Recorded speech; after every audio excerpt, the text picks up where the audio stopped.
नमस्कार मंडळी, मी विजया प्रभू, आई आजी आणि मी ह्या चॅनलवर तुमचं स्वागत करते.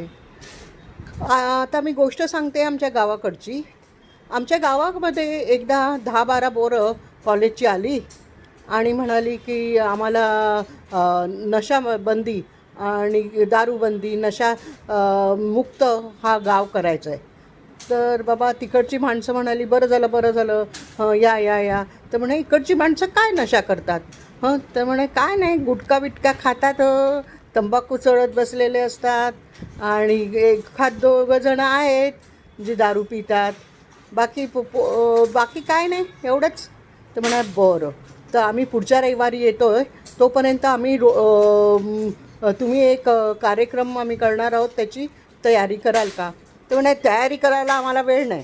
तुम्हाला काय कार्यक्रम करायचा असला तर तुम्ही या रविवारी संध्याकाळी 5 वाजता शाळेच्या प्रांगणात आपण बसूया. तर ठीक आहे.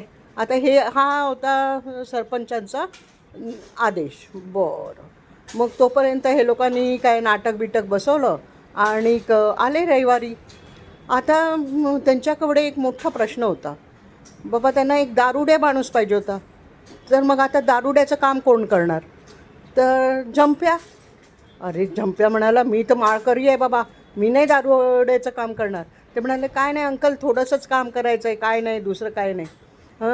काय कोण तुम्हाला म्हणणार नाही, लोकांची सेवाच कराल तुम्ही, हे ते. त्यांना झंप्याला अगदी चण्याच्या झाडावर चढवलं. मग झंप्या पण तयार झाला. आता सगळी बसली तिकडे, तर गोळा असं एक गोल सर्कलमध्ये बसली आणि नाटक सुरू झालं. नाटक सुरू झाल्यावर झंप्याचं काय काम होतं की दारू पिऊन पडायचं. आता ज्यावेळी त्या एका मुलीने इशारा केला तसा त्याचं पडायचं होतं खाली. तर त्या मुलीनी आपलं त्याचं चाललं की बाबा सिगरेटनी काय होतं, तंबाखूनी काय होतं, काय त्याच्याचे दुष्परिणाम आहेत, हे ते सांगितलं. दारूनी कसं घरं उद्ध्वस्त होतात, मुलाबाळांना कसा त्रास होतो, स्वतःच्या शरीराची किती हानी होते, हे सगळंच बोलून झालं. तेवढ्यात जंप्याची एंट्री होती, दारू पिऊन आलेला, आणि धाडकन परायचं होतं त्याला. तर झंप्या काय अगदी ॲक्टिंग, म्हणजे त्याला पण असा पहिल्यांदाच असा हे मिळाला होता चान्स. त्याने आला आणि धडकन पडायला लागला. तेवढ्यात त्याचा नातू ओरडत सुटला, अरे आजा आजा पडतोयस कसला, बघा बघा बघा त्याला, बघा त्याला, पकडा पकडा पकडा.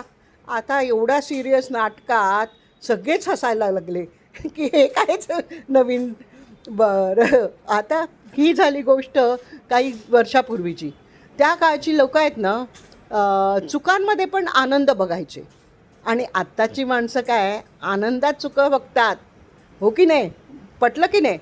चला, पुढच्या वेळी परत येते नवीन गोष्ट घेऊन. तोपर्यंत राम राम.